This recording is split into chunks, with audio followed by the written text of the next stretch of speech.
Well, hi there, and a very warm welcome to the Christmas special edition of Jump to It, brought to you by irishracing.com.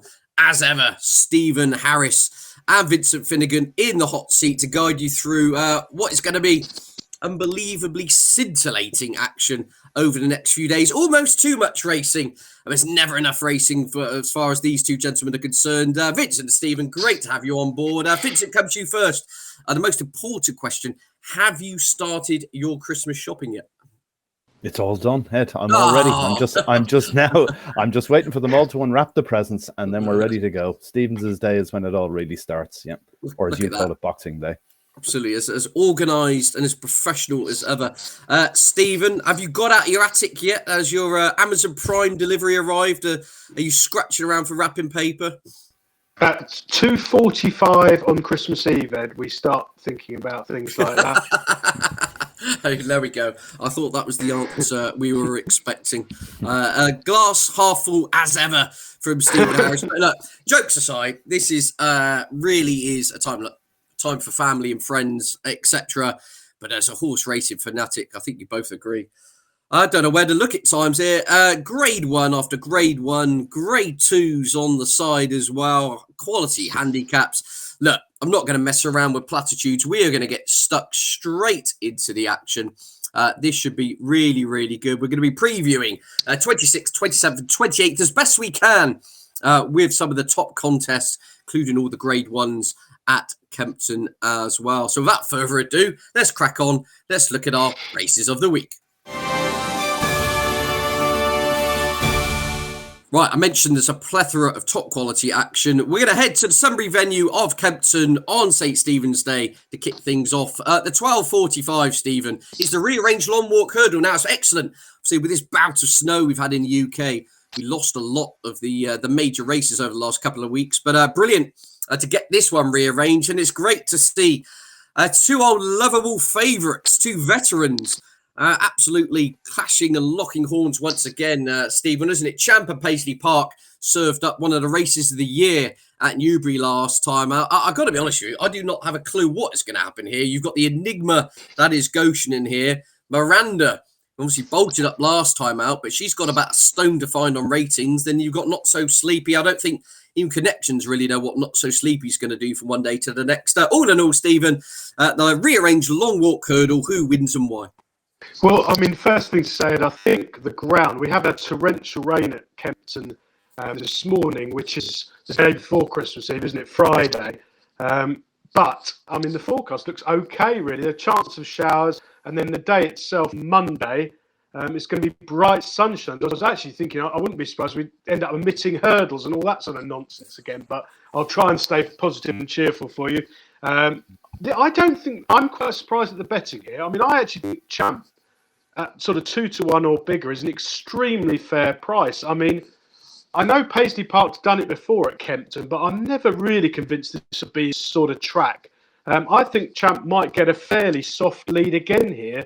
He was really suited by front running at Newbury. I thought he got a brilliant ride. He jumped really well.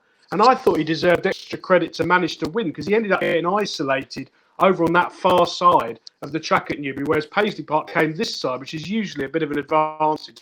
They were miles apart and they flashed past, locked together. It was a brilliant race. I mean, I half think that Paisley Park was perhaps a little bit flattered by the run of that race and might not repeat the form. He's never been that reliable over the last few seasons with various physical issues. So 2-1 Champ, I thought was fair. I can't ever back Goshen. And another thing quickly to say about Goshen is Gary Moore in the week at Lingfield, since the big freeze, his horses have run badly.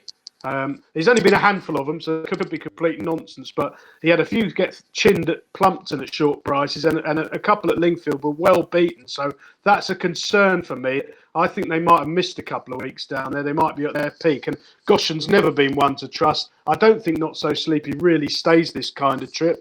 And the bottom one, Miranda, for me, that forms at another level. So for me, bigger than 2-1. I think Champ's one of the better bets of the weekend.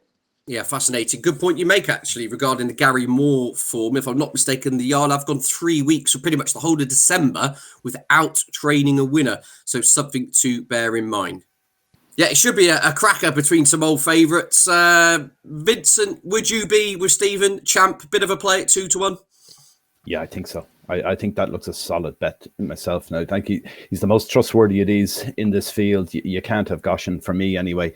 And Paisley Park, the track most likely won't suit. You're looking at a horse here who loves going up a hill as well. So yeah. I don't think Kempton is his track.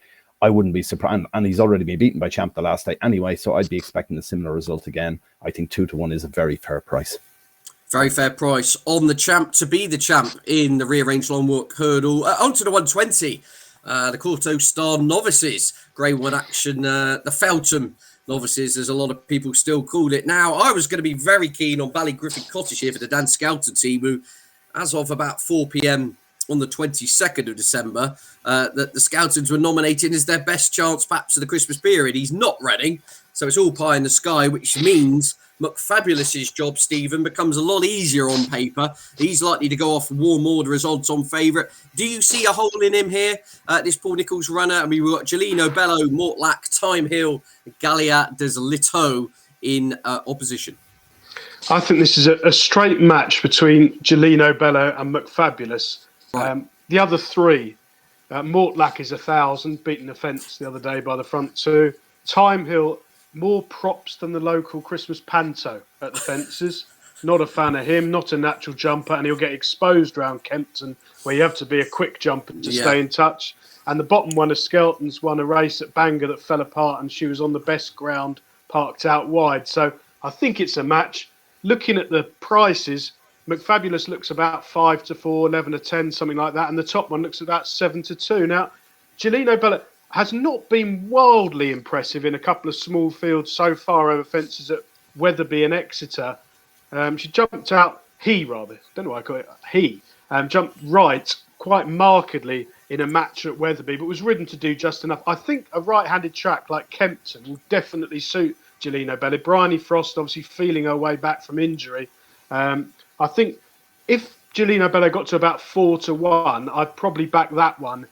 Because I think it's a straight match. I completely respect McFabulous. I'd imagine he's probably going to front run. He jumped superbly when he destroyed Time White the other day. There's more to come from him, and he'll like the decentish ground as well. So it's a match. I think I'll bet Gelino Bello at sort of 4-1 in between the two of them. Fascinating. Vincent, a bit of a disappointing turnout, isn't it? If you look at the history of this race, I don't really see a Might Bite or a Brave Man's Game or a Coneygree in here. I mean, McFabulous, I think this is probably his gold cut, for want of a better phrase. Yeah, I'd agree. Look, this is not a top-class race, in my opinion, when you look at what we have in Ireland, some of the horses, and the UK as well. There's a lot better horses around than these necessarily. It's an intriguing little race. It's a no-bet for me. The one thing I know Stephen doesn't like Time Hill. This was a very good, classy staying hurdler, like up with Flooring Porter and all the rest of them, and Paisley Park over the years. Still a young horse. It's only had a couple of goes over fences. It was disappointing the last day, but they're sticking cheek pieces on it for the first time. I wouldn't be surprised to see that run a better race than it did the last day and maybe close the gap on McFabulous. But for me, it's a no-bet race. Speaking of no-bet races, 155 is the Christmas hurdle. Constitution Hill going to be about 1-50. No, I'm joking, but he's a long odds-on favourite here to see off stable companion, previous champion hurdle winner Epatante here. We then have So Royale, Metier in the Highway 1 or 2, due to complete the quintet going to post in the 155. Stephen, cakewalk for Constitution Hill. I suppose who follows him home, and are we going to learn anything? Well, I suppose that you'll probably learn that he won't be able to make his own running here, I wouldn't have thought, because Highway 102 is definitely a front runner. I'd imagine they'll try and lead. So Nico, I'd have to sit second on him. He looks, he's going to be 6 or 7-1. And I think he'll win. I think he is the next superstar and as good as everybody says. I don't fancy Epatante here at all. I mean, perhaps the angle in it just quickly could be to about So Royale without the favourite. You might get something like 5-2, 3-1, something like that. Epatante is liable to be fired of or on, something like that. I could see So Royal picking up the pieces under a patient ride here, ridden cold by Sam Twiston-Davies, one of the best jockeys riding at the minute. He's a tough, reliable, durable performer. He's not quite a grade 1 horse, but I didn't like Epatante the other day at all. I'm not a massive fan of the horse, full stop. I thought she finished very weakly at Newcastle. She was miles off her best. I've got a feeling she's going to be a horse to oppose all season. Yeah, fascinating, isn't it, on that Sir Royale angle? Because Daryl Jacob basically been promised Sir Royale when he retires to go and live in his back garden. Is actually he's flying to Leopardstown, if I'm not mistaken. Sam Twister Davis, who originally was jocked up on I Like to Move It for the Twister Davis team, is not running. And Sam comes in for the spare ride on Sir Royale. But I suppose the pace is the angle here, Vincent, isn't it? This could just collapse. Leave Constitution Hill to come through in splendid isolation. And then it's a question of who picks up the pieces for forecast players. We're going Constitution Hill to beat Sir Royale for Stephen. Have you got a second in here? I haven't particularly. I think there's only one in is the bottom line. Yeah. I think he's going to be so far in front, you'd need telescopes to find the rest of them. Like he was 12 lengths ahead of Epatante the last day. Epatante's won this race twice before, which is interesting, but she's not a match for him. None of them are in this. Yeah. It's actually not a bad price. I've seen 1 to 5 in places. Now, I'm not someone who bets very short odds on, but for people who trade at those sort of prices or are involved in stock markets looking for, a couple of percentage points on your investment over a year, here you go. 20% in the space of 2.5 or 3.5 minutes. Like it seems a fair bet now, in fairness, at 1 to 5, if that's the price you can get. Yeah, absolutely. That's 1 to 5 about a clean round of jumping, isn't it, essentially? But anyway, Constitution Hill will win. And according to Nicky Henderson, it's 95%. You will not see him again until the Champion Hurdle, where could easily end up going off a similar price at Presbury Park in 11 weeks' time or thereabouts. Right, on to the 2:30. The absolute big one, the Humdinger. We've got 9 declared for the King George. Absolutely delighted with this. I'm really excited, Judge. You can probably tell. I think this is really stacked quality field. You've got previous winners like Frodon going off at 20 to 1. Ahoy Signor, of course, a class performer in his own right, going off a double figure price. But the top of the market, with all the recent rainfall, of course, we've had over 25 millimetres in the last 3 days at Sunbury venue. Long Press has been backed into favouritism for the Charlie Deutsch, Venetia Williams combination. The duo made a wonderful comeback at Newcastle in a handicap 3 or 4 weeks ago or so. Brainman's Game 9 to 4. Envoy Alan 6 to 1 for Henry de Bromhead and Rachel Blackmore. Hitman, my anti-post fancy for this for Sam Twister Davis and Paul Nichols.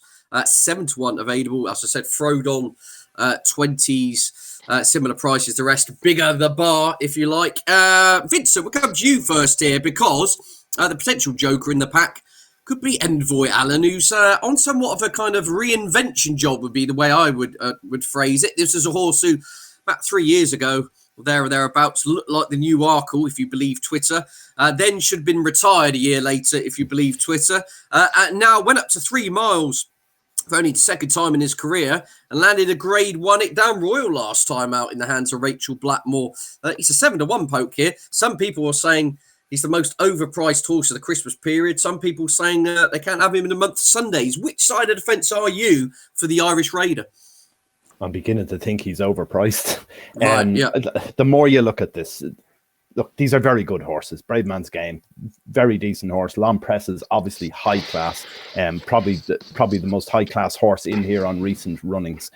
Hitman, another one that you can't rule out that. Outside of that, some of the others, the likes of Frodon is a no, and plenty of others in this. Like there's 9 runners, which is great for the each way play. Each way, Envoy Allen has to be a fantastic bet. This is a horse that won his point to point, went and won his first 12 starts, including 2 grade 1s at the Cheltenham Festival. He won the bumper, he won the Ballymore Hurdle. Like this was the second coming. There's no doubt about this. This was the new Arkle in every shape, make and form until Gordon Elliott sat in a dead horse. That's the bottom line, isn't it? Because then he got moved to the Bromheads. Everything fell apart. He didn't seem to be the same horse when he went there. Then they tried to reinvent him as a 2-miler. That didn't work. Running against the likes of Energamine. Now they have him back. He looks like a horse who is back somewhere near where he was. Doesn't even have to be at the very peak of what he was maybe 2 years ago. But the Down Royal run is a very good run. This is a very similar thing here. We're talking 3 miles, right-handed, easy enough track. This suits. He has to be there or thereabouts. If he's the same horse that ran in Down Royal, no reason to suspect he isn't. I think you're going to see a very big run and a huge chance each way. Yeah, it's fascinating. It really is. I totally get that argument. But to play devil's advocate here, Stephen, if you're going to look on collateral form, I mean, Envoy Allen beat a 10-year-old Kenboy by a length last time out. You would think he's got to take his form up another notch here. I mean, do you think he can? Do you think it was kind of one swallow in a summer last time out at Down Royal? Do you think we have Envoy Allen back? Put it that way. Well, yeah, I'd like to see him repeat the form and do it twice. I mean, I think this is a much, much better race. I mean, the first thing to say, there is a lot of pace on here. I mean, I think it's a very interesting race for punters. I agree with Vincent. I think it is a race to have each way bet in. Going down them, Ahoy Senor, well, he's definitely a front runner. I mean, Brave Man's Game wasn't a front runner last time. He was ridden with patience. He was very impressive, but that race did rather fall apart. Eldorado Allen, no. Frodon's definitely going to try and lead. She'll be going bananas to try and lead. That's what she did last year. It worked. I don't think Frodon has got any chance at all. I think he's at least a 50-1 chance. I'll be absolutely amazed if he is anywhere near them at the finish. I thought it was quite a big step backwards last time out. Long Press wants the front run. Best dominating. A really good jumper. But I think with Long Press, I know he's won right-handed before, but I don't think he wants to go right-handed. He jumps left. I remember him at Sandown. I think the girl was on Turner at Sandown. I think it was over hurdles, actually. He's in the car park the whole way around. And another run at Sandown, jumped markedly left. I think that's going to be very expensive for Long Press around Kempton. Some tracks, it doesn't matter. You don't lose ground. But at Kempton, you definitely do. If you jump left, it's very hard to win there. And you'll lose ground, particularly if the pace is going to be contested and Long Press is out wide jumping left, which I think is quite likely. And Frodon wants to be out there as well in the car park. Just quickly, there's a rag here. Miller's Bank, who's going to be 150-1, just so we can play that back when he picks up the pieces late and wins. I wouldn't be at all surprised if he finished in the first 5, because he'll be held up out the pace. Yeah. He was given a poor ride at Huntingdon the other day. Now, that form's not good enough either, but it's just I think that Miller's Bank will beat a lot of these horses. I'm not saying he's going to win, but if you really want an interest bet and each way, and maybe some of the firms will pay 4 places or something like that, you could do worse than Miller's Bank. But now, coming back to my actual selection, a long rounded way, I agree with you. Now, I've come round to Hitman. Hitman. Well, to be fair to you, Ed, you tipped him up sort of about last August at 33-1, didn't you? I remember we were on the beach in Copenhagen Sunday, weren't we?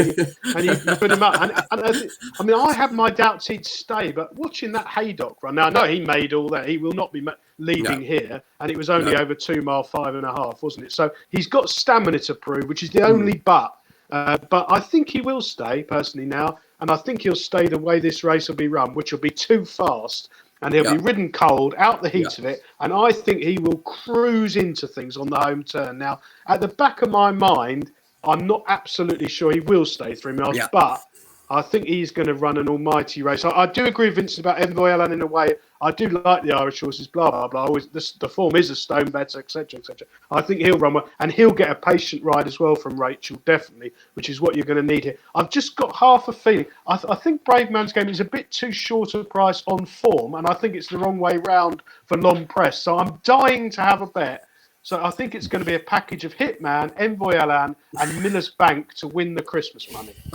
So essentially, you're laying the top 2. You're the field. You're the field versus. I don't fancy Frodon or Ahoy Senor. So I think I'm going to back those 3 rather than have sort of 2-1 bet on the front pair. I think it's better value to take probably 8-1 Hitman, 8-1 Envoy Allen, and 150-1. Miller's Bank. I think you're getting better value for your money than having about sort of 7 of all 2-1 bet on the front 2. Yeah, fascinating. Yeah, I mean, as you know, I'm long-term vested interest in Hitman. I think he's a huge price, 8-1. I said there's a touch of the Clanders Oboes about this horse, and all the hype is around his more illustrious stablemate, Brave Man's Game. It was heavy ground Haydock, nearly 2 mile 6 last time out. He wasn't stopping at the end of that. 2 more furlongs around Kempton. Personally, I think he might improve for the extra test of stamina as opposed to be found out for it. And I totally agree with you, Stephen. I think this could be like go-karts, isn't it? The head of affairs. So much pace on here. There is. Sam Twiston Davis for a circuit will be racing the ambulance at the back. And I think he will. He may not find much when push comes to shove. No, I'm going to say that. Coming to 2 out, there won't be anything going better than Hitman. And I then totally the rest agree. will be from there. Yeah. It wouldn't surprise me if he traded at something like 1.1 and got beat, because I think he could come there absolutely. Oh no, poor Ed. It wouldn't, because to be honest, he is one of those horses. He has finished second quite a lot, and he definitely jacked it off the bridle first time out this season. He should have won that race. The race panned out perfectly for him, and he jacked it. So he's definitely got something of the night about him, as Anne Widdicombe once said about Michael Howard. Well, if he does jack it in at 1.1 in running, then the evening party food I was supposed to be going to will be cancelled. I'll be lying down in a dark room. That will be that. But no, as you do say, that old Rome run, there are question marks about it. But with the benefit of hindsight, he was given £20 to Garl Hall on that occasion. Of course, has come out and won the Paddy Power Gold Cup. Yep. So the form's in the book. I'm rattling on about him. I think he's a huge prize, huge player. So it's Envoy Allen for Vincent in a big one. Stephen, come on, get you off the fence. If I had to nail you to one horse. I do fancy him, man. Okay, we're two for the hit, man. We're taking on the big guns, but it should be absolutely scintillating. Really, really looking forward to that one. Right, we're going to switch over the Irish Sea now, because there are two very important grade ones that we cannot ignore. Really excited about this. We're going to kick off with the 220. At Leopardstown. Of course, the race post at Novices Chase. Grade 1 action over 2 miles and 1 furlongs. Vincent, you're the local weather reporter. Officially good to yielding in places on the Chase course at the time of recording on the 23rd of December. And we're going Phil Door, even money, Hollow Games 2-1, Saint Wa 9-2, 20s midnight run, Visionarian 25s. Who do you like, and how do you see the ground playing out for the Leopardstown meeting as a whole over the next few days? Yeah, I just hope they have it right at Leopardstown. They've had problems. They've had problems with that Dublin Racing Festival in February for the last couple of years. They've had problems with Christmas a couple of times in the last couple of years as well. It just dries out too quick is the problem. They have this unbelievable watering system, which was a great idea when they put it in, but it's too good considering we've had a bit of a change in climate and we don't get as much rain as we've had, particularly Leopardstown doesn't, because what seems to happen is when the weather systems come in to Ireland, they generally come in on the western side, is where all the main storms come up from and everything else. So we get deluge there. The only bits we get coming in from the east coast or over the Irish Sea, and they tend to, whatever way they come in over the Dublin mountains, they seem to miss Leopardstown and that Dublin area, and then they dump it all in Kildare and Meath is what generally seems to happen. So they seem to miss a lot of the rain. They were talking about watering, but we had frost for the last couple of weeks. They couldn't water during the frosty spell. They were talking about doing some watering. Look, hopefully all works out. They're starting off at a decent position. They've got reasonably softish ground to start with. Hopefully it stays that way. There are some showers due, but we're also due a cold spell come Monday as well. So it's hard to know how much we're going to have. But first of all, looking at this particular chase, I think this is one of the bets of the whole Christmas period is Phil Door. Wow. I was most impressed with Phil Door in Navan the last day. He put St. Roy away by 4 lengths. The two of them went hammer and tongs from a long way out. They both jumped brilliantly. It was a super performance from both of them. I would have said they were miles clear of everything else. I just felt that was a really good run from Phil Door. He's always promised this. He's a very good horse over hurdles anyway. You're looking at here, what's going to happen is Stable Companion, I think, is the bigger danger. Hollow Games, I really like this horse. I thought he should have won a grade 1 last season. He was a bit unlucky the way he was ridden in a few races as well. He was often sat off the pace.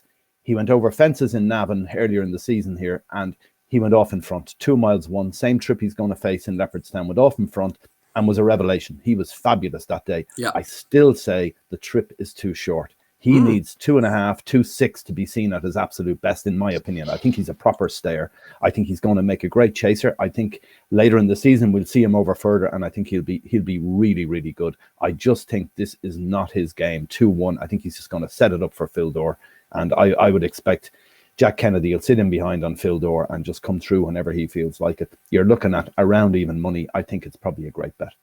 Right, it's fascinating insight that, Vincent, actually, because if I'm sure viewers have watched the Gordon Elliott Stable Tour on irishracing.com. Gordon Elliott gone on record saying he thinks he has had Hollow Games wrong in terms of his trip his entire career. And he actually thinks he is a 2-miler and hopes he can make up into an Arkle candidate. As you say, been running over staying trips, dropped him back to 2 miles last time out, and fairly bolted up. And there's another side story, of course. Congratulations to Davy Russell on a wonderful career. He's now retired. Of course, you would imagine he'd have been playing a part on one of these two horses. Dennis O'Regan comes in for the ride on Hollow Games, who traditionally you would associate Dennis O'Regan with playing kind of hold up stalking tactics on a lot of horses. So it will be fascinating how this plays out. Lots of sub-context to this. But as you say, one of the best bets of the Christmas period, according to Vincent Finnegan, with Phil Dorr, of course, brings that high-class juvenile hurdling form to the table from last season. Right, over to Limerick. Now, this is a race I'm very excited about here. We've got Jerry Colomb. We've been talking about Gordon Elliott a lot on this show. He trains the odds-on favourite here. Time of recording 10 to 11, the best price on the high street about that individual. Kilcrut, 2 to 1 for the Willie Mullins team. Adamantly chosen 12s, authorised Art 14s, Aaron Stay 66s. I'm going to lead off here, Vincent. I think Kilcrut will have too many gears over this trip for Jerry Colomb. I think Jerry Colomb is an excellent horse, and I think staying trips, soft ground, Grand National in 2 years' time, that's his bag. We know with Kilcrut, placed in the Supreme Novices Grade 1 bumper form. He's got some 2 mile dash, shall we say. I just wonder over this trip whether we'll have the better turn of foot. So I'm with Kilcrut to turn over the odds-on favourite. Do you have a strong view on this race? I don't particularly. What's interesting here is, look, I wouldn't put you off Kilcrut. I think it's a fair price, 9 to 4-ish. Jerry Colomb is not a bad horse this now. And there's a reason he's odds on, is the first thing. Unbeaten in his point-to-point, 2 bumpers, 2 hurdles. And now he's looked good over fences too. Gordon Elliott had said about him when he never took on the big boys in Cheltenham or anything in the previous seasons, either in bumpers or hurdles. He said he's been minding him, knew he was always a chaser, and it looks like it. He looks like a very good chaser. Yeah, Kilcrut, you can pick holes here. Look, obviously a classy horse, but like what's he done over fences? Wins easy over 4-runner race, Punchestown November. There was no opposition in that. That just shows he can get from one side of a fence to the other. Did jump no more than that at this stage. Yeah, he did jump well, but that's all we know. You know what I mean? There was no opposition to put him to the sword here. Jerry Colomb is going to be a different kettle of fish. There's also a couple of other horses in here aren't too bad out of the Mullins yard. You've got Adamantly Chosen, Authorised Art. That Authorised Art is a course and distance winner here before as well. The other thing with Kilcrut is, because this is the second meeting on the day, you've got Sean O'Keefe riding the horse. He's never ridden the horse as far as I know before. So again, there's too many question marks here for me. Okay. There's enough racing over Christmas to be avoiding these ones. Jerry Colomb is potentially a very, very good horse. He's certainly still unbeaten, which is the first thing. So, I don't really like taking those ones on, certainly with a horse like Kilcrut, who's had a few question marks down the last year or so. Is he really, how good is he? Look, we know he's very good. He was second to Sir Gerhardt in the champion bumper, then went and reversed that at Punchestown in the spring the same season. Like an extremely good horse, but you just like to see a little bit more from him over fences than what he did the first day. So for me, it's a no bet, but the best of luck to you with your Kilcrut. Yeah, we'll see. We shall see. Yeah, indeed. It should be a fascinating contest nonetheless. Whilst we're on the discussion of all things in Ireland on St. Stephen's Day, is there anything else you want to flag up, Vincent? Bearing in mind, we've got just about 5 hours to cover it. So if you can, what's your highlights? Anything, any other bet on the card? Anything you really want to bring to light in a couple of minutes? Yeah, 2 things we got to look at. First thing is Stephen's Day. The 12 o'clock, get up early. The 12 o'clock is going to be a cracker in Leopardstown. It's a maiden hurdle. It's got 28 runners, but there's only 2 we need to focus on here. Right. One of them is high definition. Yeah. This horse was running against Baid and Alpinista during the summer. We're talking serious level of horse here. Rated 117 on the flat, was 119 earlier in the season. Was Derby favourite one time, wasn't it? Yeah, beaten a neck in the the Group 1 Tattersall's Gold Cup by Alquinur, is it? There were 5 Grade 1 or Group 1 winners in behind that day. Like, this is serious level of form we're talking about here, and he goes jumping, so that'll be fabulous. But there's a serious danger here. Is a horse called Parmenion, comes from France, costs 230k. A maiden victory over there, was very impressive when it won its maiden. The only thing about that is now, and I'd say they think a lot of this, but the second horse was called Laishan, which has since gone to Gordon Elliott and has proved to be useless. Now, it was beaten 3 lengths on the bridle by this Permion in the race in France. So Permion is obviously very good, but for me, you're looking at high definition. If this horse transfers even half of his ability over hurdles, we're going to see a performance. The other thing to note here is last 6 favourites have been beaten in this race. So after all of that, you never know what's going to happen. But I'd be surprised if one or either of those doesn't win this race. The other one is the 110 in Leopardstown the same day on Monday. We've got the Frank Knight Juvenile Hurdle. Yeah. This is basically the Triumph Hurdle is what this is. It's probably better than the Triumph Hurdle in some instances because we've got 11 runners in it as well. We've had smaller fields in the Triumph the last few years, but we've got some serious horses here. We've got this Lossiemouth, which came from France as well. Willie Mullins beat Zarak the Brave, which was the more fancied stable companion the last day by 4 lengths, and Fairy House has gone favoured for the Triumph. You've got Nusret, a 90 performer on the flat, very impressive debut at Punchestown as well over hurdles. You've got another one here, hasn't run in Ireland yet, called Gala Marceau. Won 2 3-year-old hurdles in France in March and April, but they were on very soft ground. That'd be the one thing there. He's around a 5-1 chance at the minute for that. The top one in it, McTeague, was 98 on the flat. Was with Jim Bulger, has joined Emmett Mullins, owned by Paul Byrne. These guys know the time of day. It went to Sedgefield in September when no one was looking and won its hurdle there, won a maiden hurdle there. That could be anything as well. And then we've got Cougar, Porrick Roach, real good horse, still a colt as well, still an entire 2 wins from 2 over hurdle. That is a serious race, that juvenile hurdle. One other thing to note, just on the same day, most people mightn't see it, but in Down Royal, there's a Hunter Chase, which is always a very good race each year. The best of Hunter Chases run it on the Fringe, and those sort of horses have won it down the years. Billaway won it a couple of years ago. This is a really good renewal as well. You've got the Storyteller in it, very good horse over hurdles and fences, prolific winner. He's won 3 points on the bounce coming into this. Snow Falcon, Brain Power, which was second in an Arkle. That runs in a 2 after winning its last 4 points. Yeah. And I think there's a bet in this. I think the bottom one in it, Vaucelet, I think that'll win. This is the horse. It won the Champion Hunter Chase in Stratford in May. It had run in Punchestown Festival, was unlucky to be beaten by Billaway at the Punchestown Festival. I think this is an up-and-coming horse. I think this will win a lot of races this season. I think we'll see it in Cheltenham. I think we'll see the horse in Aintree. One to watch out for, Vaucelet. It's the 2:33 in Down Royal on Monday. 77 races on St. Stephen's Day, and Vincent is focusing on the Hunter Chase at Down Royal. That is what we like here on Jump to It. Thank you for that, Vincent. As you say, a plethora of top-class equine. Actually be fascinating to see how high definition gets on. I actually vividly remember us on a show about a year ago joking this horse would end up over hurdles, and we'd see him one day in this sphere. We weren't wrong, but that way. Stephen, you've been chopping it a bit. Is there anything else on the UK shores you're interested in? Have you got any schneedy little handicap plots in market raising for us to get stuck into, or is it powder dry?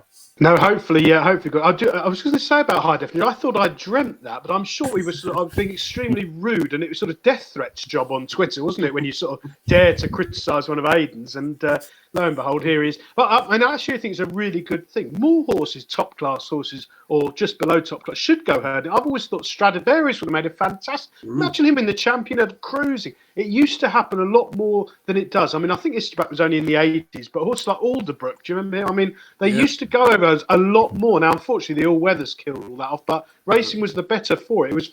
It's a fascinating run at high definition. Just briefly, on this day, as you said, there's 77 races. You can't stumble into it as a punter.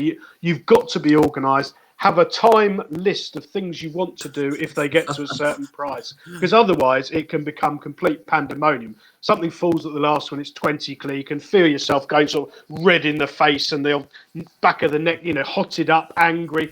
There's another 12 races off 5. You just miss a winner that you meant to back because of the clashing and all that. It can be a difficult day for you. You need a list. You need a list, and you need prices that you're only going to take. Otherwise, it can be a very expensive day. I found a couple in Canton. In the 128 at Wing, these bus times, so it drives me around the bend. But anyway, stay positive. The 128 at Wincanton, Sizable Sam, a horse I absolutely love. He's a giant, great big boat of a horse who unbelievably has run 5 times at Wincanton all over hurdles. He's won 3 of them and finished second on the other 2. He's now chasing.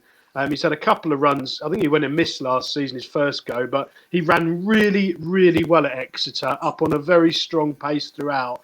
I think he'll make all here. He's a very nice horse. I think he's going to be a good sort of top Saturday handicapper in time, and I'm hoping he could win this. His yard's been a bit quiet, but he's a lovely horse. Dave Noonan's booked, conditions to suit. He won't mind if it rains a bit.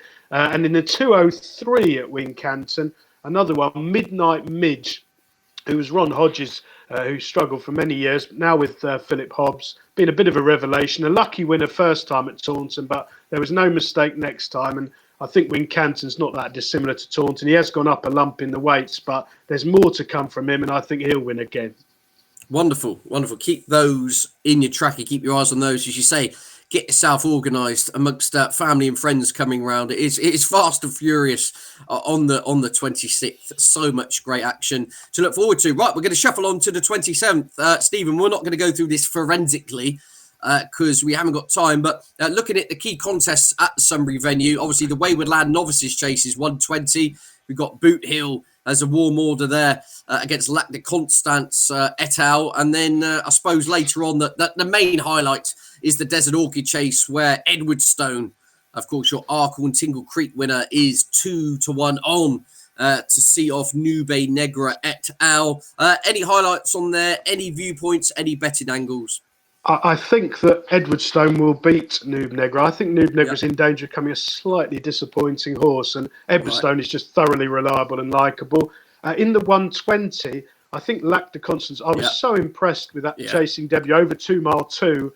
Jumped. I know it was only a 3-runner race, and perhaps one of them didn't give their running, but jumped absolutely superbly. I like Boot Hill as well. I think that rock solid, but I think Lac de Constance might be better value and likely to get a front running ride, and maybe round Kempton might have too much speed for Boot Hill if it stays sort of good to softish.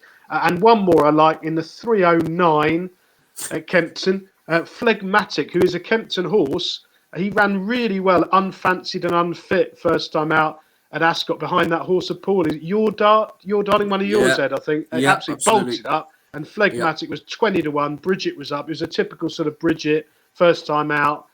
Maybe, bit of a sighter for another target. And this is a 25 grand race. Phlegmatic's got a really good record at Kempton. Get a patient ride. Loads of pace on again. Hopefully Phlegmatic can come through late for the Skeltons. Yeah, well, Phlegmatic will be reopposing Your Darling, who does run in the race. As you say, a big pull at the weights, though. Your Darling gone up to 133 on the back of that Ascot demolition. Yeah, it should be a good day. I'm with you, Stephen. My nap on the card would be Lac de Constance, 7-4 to beat your even money Boot Hill. I think Boot Hill may have been slightly flattered by the proximity to John Bond last time out, and I think Kempton will play much more to his strengths. Right, over to the Irish Sea. The floor is yours, Vincent. Take it away. What are your highlights, best bets, anything you'd really like to highlight for viewers? Oh, Tuesday. We've got some cracking action again. It's all Leopardstown this day.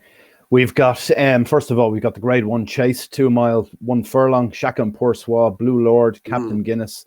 7 runners in this. This looks like an absolute cracker again. Paul Townend rides Chacun Poursois. Daryl Jacob comes over to ride Blue Lord. I think it's only the second time he's ridden the horse. He fell on it the previous time over hurdles one day. But that was third to Edwardstone and Arkle. I think Blue Lord has been a little bit overlooked here. Blue Lord, for me, looks the best horse in here potentially, and I'd be surprised if that wasn't the one to play here against Chacun Poursois. The other thing here is we have the likes of Captain Guinness. People will be fancying that at a good win in Navan the last day in November.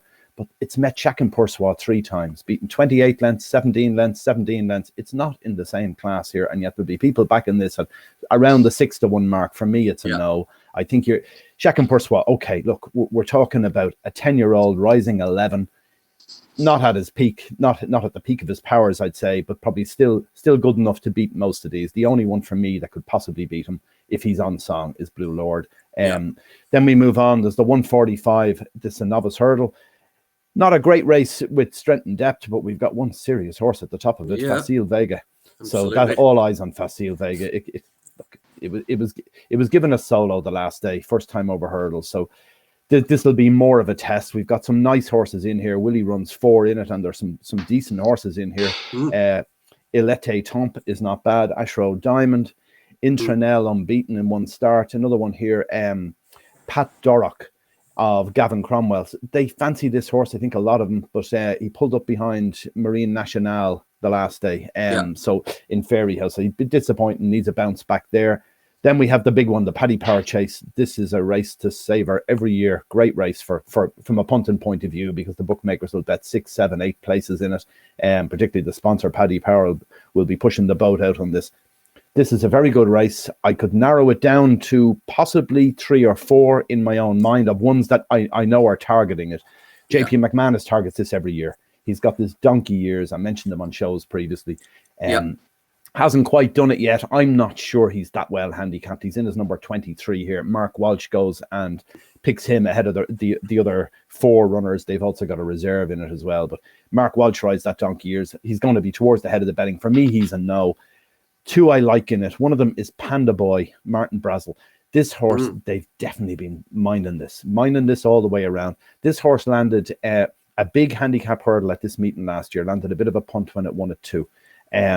And it looks like it's been laid out for this race. So I wouldn't be surprised to see Panda Boy being a serious contender.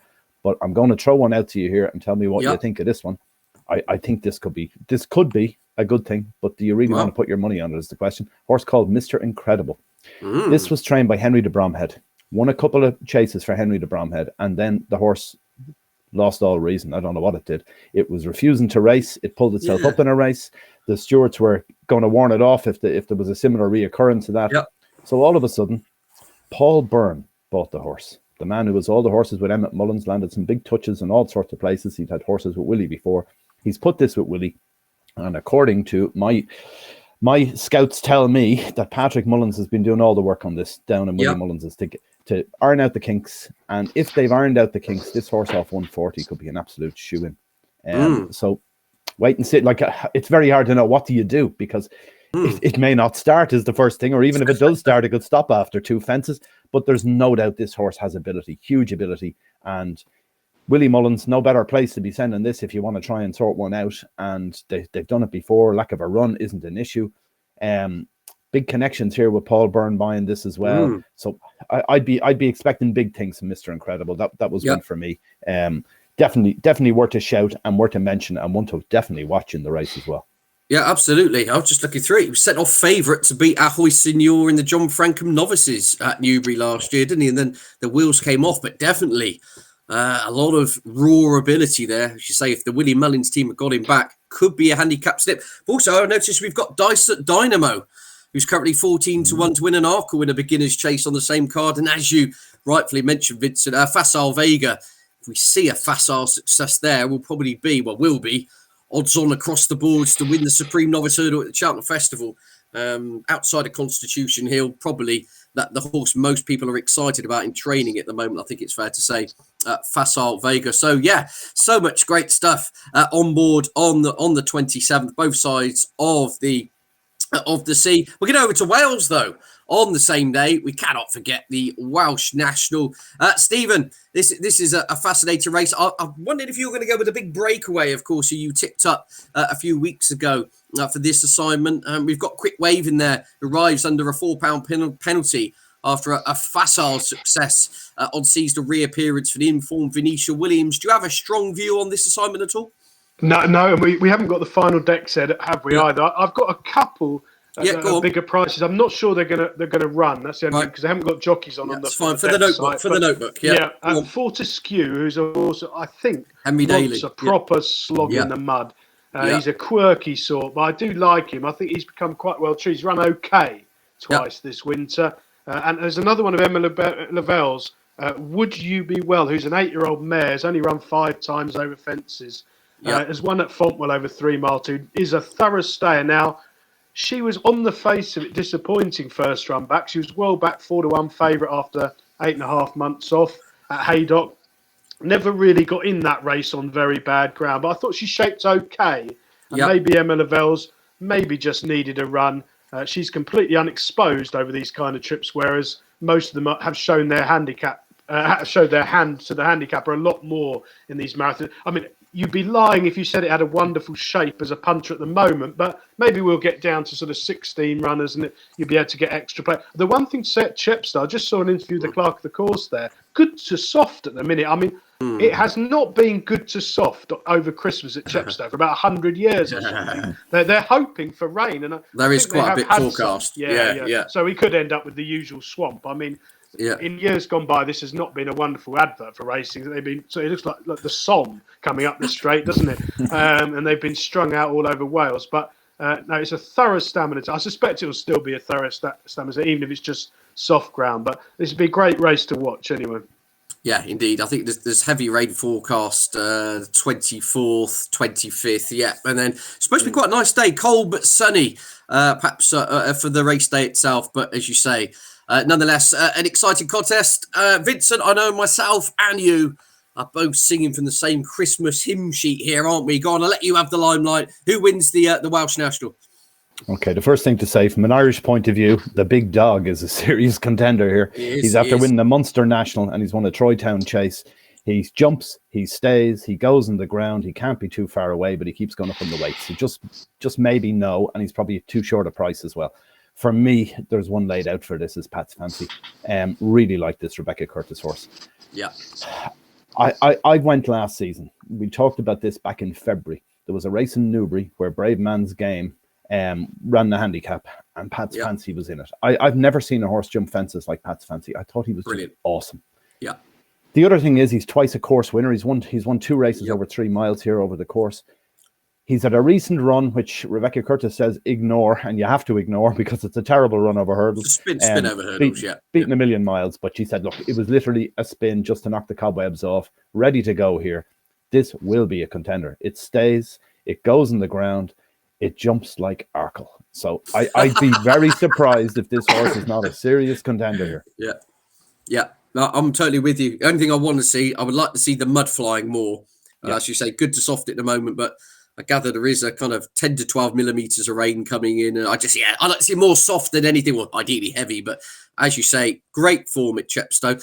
What more would a Welsh trainer want than to win the Welsh National? And Rebecca Curtis has clearly had this one targeted at the race for some time. So, Vincent and myself's fancy is Pat's Fancy in the Welsh National. Right, the final chapter to our Jump to It Christmas special is going to be looking at the Irish action on the 28th with a lot of eyes naturally are going to be on the Savills chase, Vincent, aren't they? Applutard totally bombed out in the Betfair chase. Now, the backfitted story is there was an allergic reaction in transit. The blood results came back all wrong.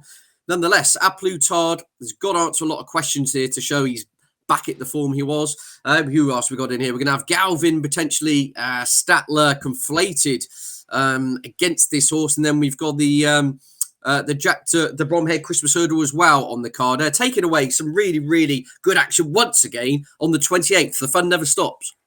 No, we haven't got declarations for this yet. I certainly wouldn't be someone taking a very short price about a Plutard. You're talking 5 to 4 at the minute. That for me is too short. Look, you can all the excuses in the world. It's still a terrible run, whatever way you look at it, and you just need to see the horse come back. Amazingly impressive last year in the Gold Cup. Has also won this race before. Got beaten by Galvin in it last year. That's the other thing. So, like Galvin, he was my fancy for the Gold Cup. In fairness, going into it after the run in Leopardstown, I thought the trip was too short at Leopardstown for him. 3 miles wasn't far enough in this race last year, yet he still won. I thought the extra quarter of a mile in Cheltenham up a hill was going to be perfect for him. Didn't quite work out. So look, maybe there's still a day in him. He was on Friday nap, if I remember rightly. There you go. Yeah. And look, this is a very good race. Then you've got the race we're talking about him. Galvin was a 4-miler. You've got Statler, 4-miler, won the 4-miler in Cheltenham last year. He's very good, isn't he?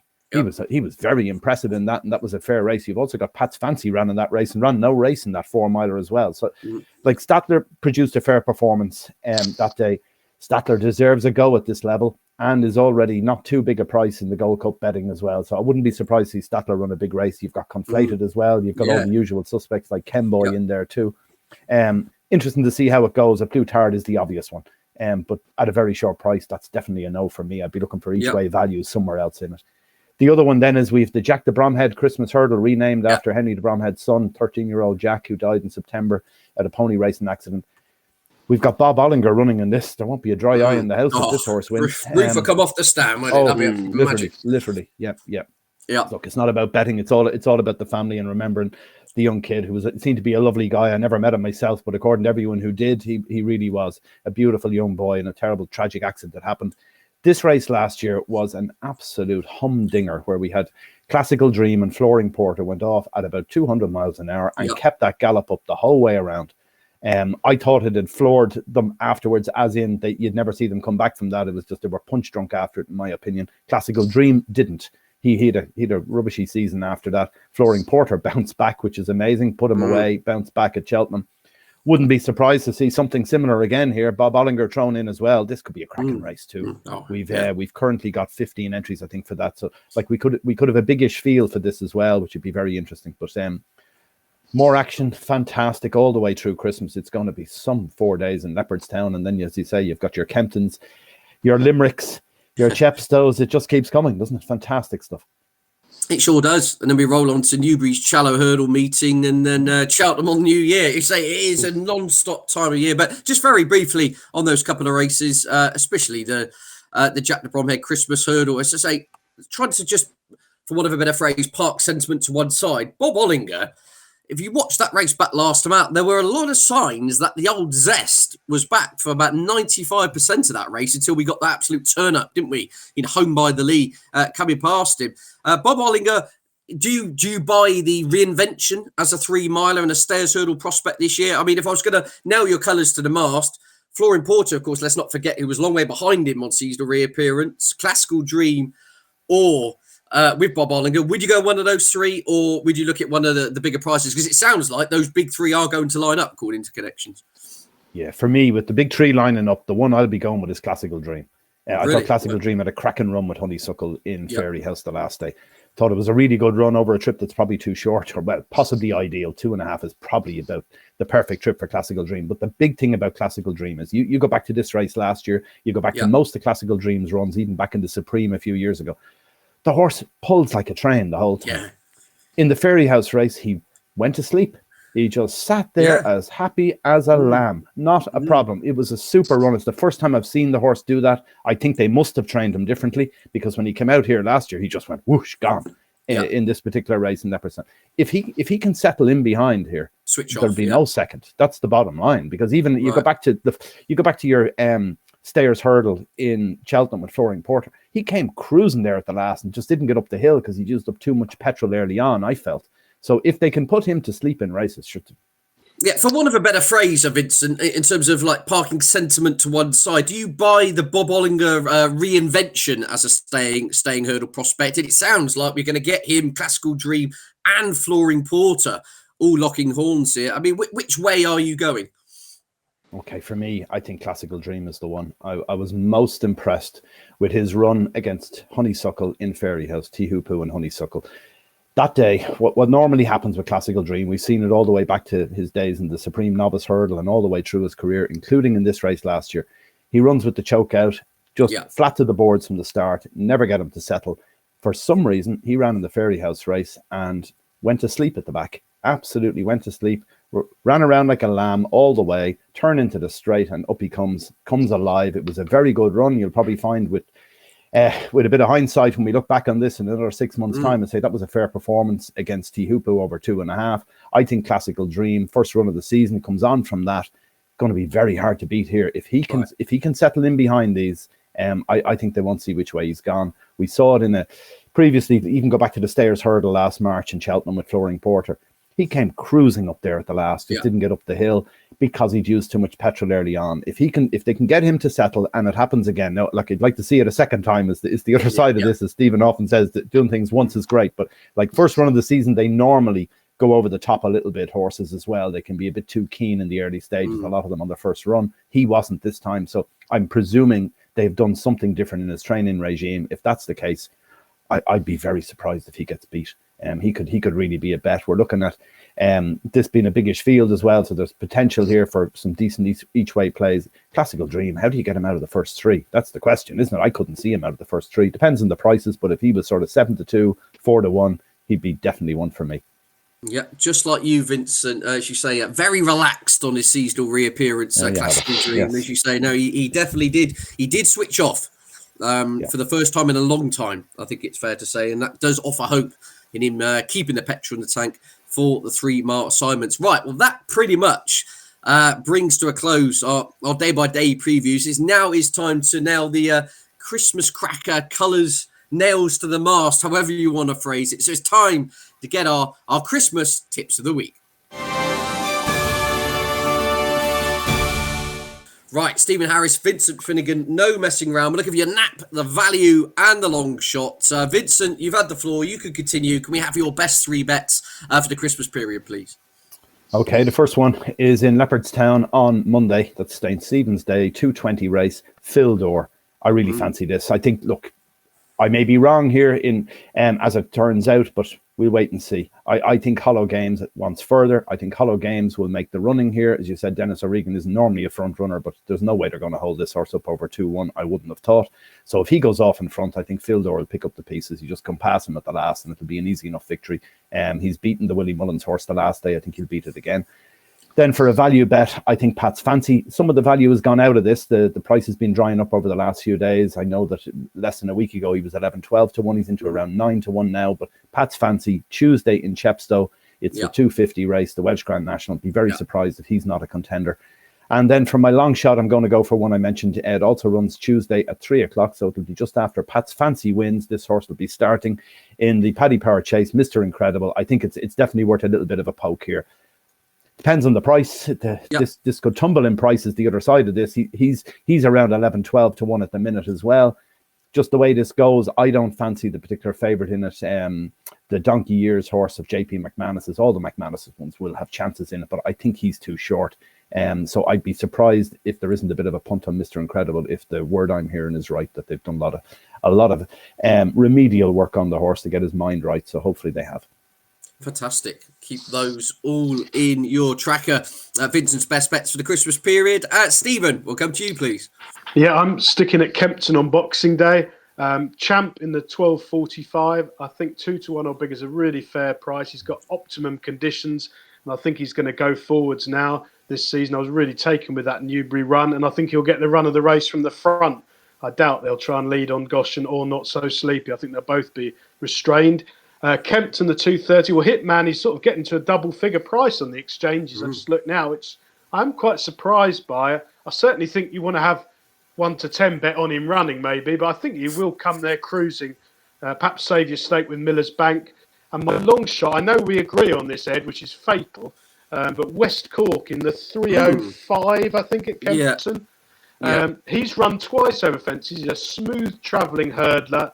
He jumped right at Warwick, and I thought he shaped really well. Half educated, let's put it politely. He was school ground behind top-class horses, Monmiral, John Bond, stage star on the first occasion.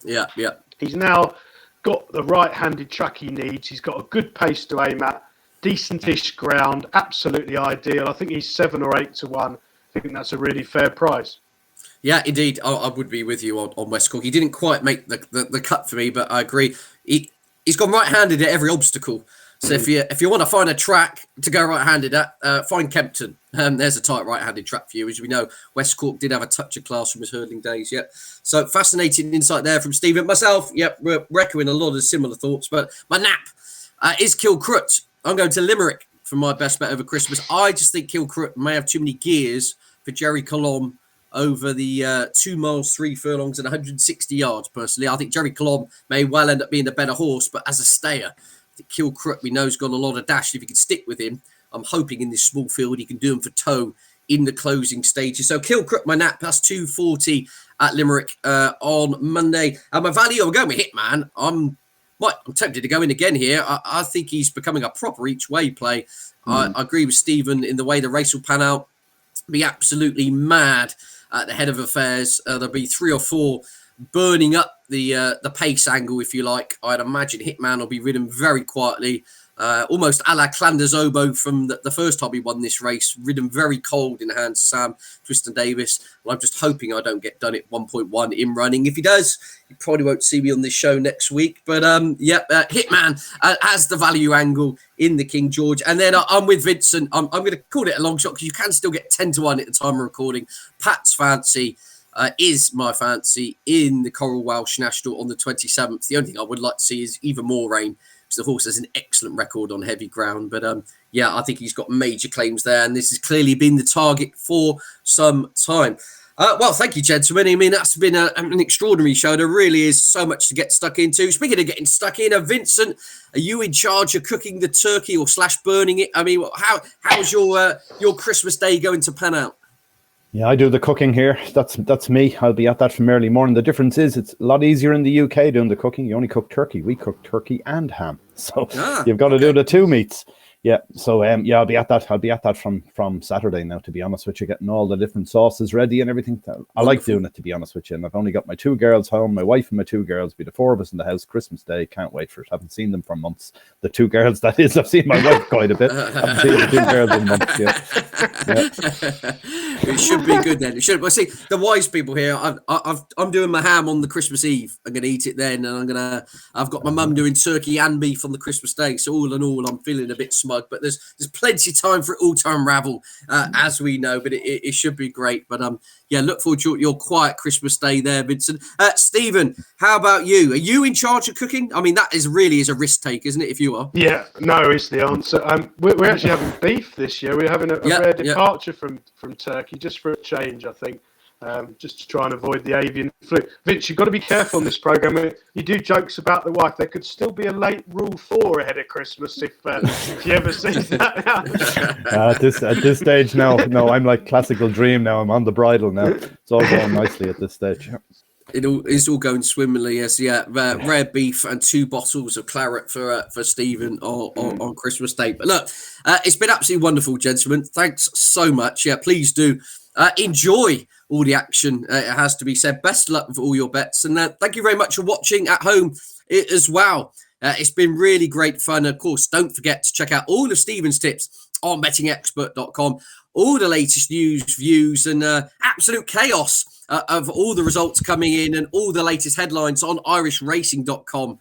Vincent's going to be burning the midnight oil, maintaining all those latest news stories. But it really is a wonderful time of year, and win, lose or draw, please do gamble responsibly. But most importantly, please do have a wonderful and a Merry Christmas. Thank you very much for watching. We'll do it all again next week. Happy Christmas. Bye for now.